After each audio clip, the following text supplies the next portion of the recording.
Right now, we want to check in with Mayor Lori Lightfoot, who has an announcement from the podium about the death of a Chicago police officer. Good morning, everyone.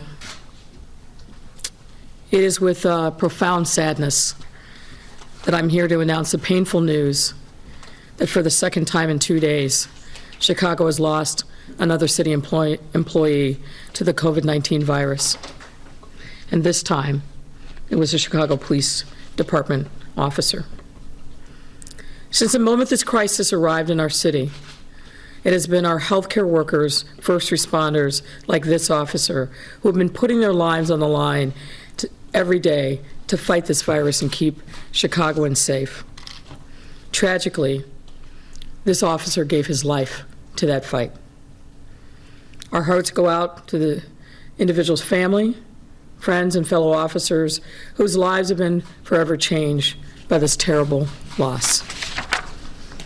I'll let Superintendent Beck provide more personal details in a moment, but what I'll tell you is that this officer was a 21-year veteran of the department and worked in the narcotics section. And I spoke this morning with his commander, and I know that he was held in high esteem by all who work with him.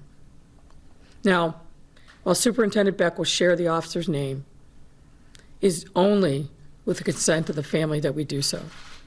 By law, the Chicago Department of Public Health must safeguard the personal privacy of all patients.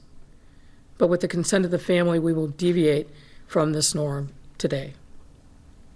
The officer contracted the virus last week and was hospitalized this past weekend. Unfortunately, the severity of the virus became overwhelming, and he passed away with his family by his side. The searing loss is yet another reminder of the lethal danger of COVID-19 and that danger that it poses to our city. And that the numbers that we hear every day are more than just statistics. They represent our neighbors, our grandparents, children, colleagues, and friends.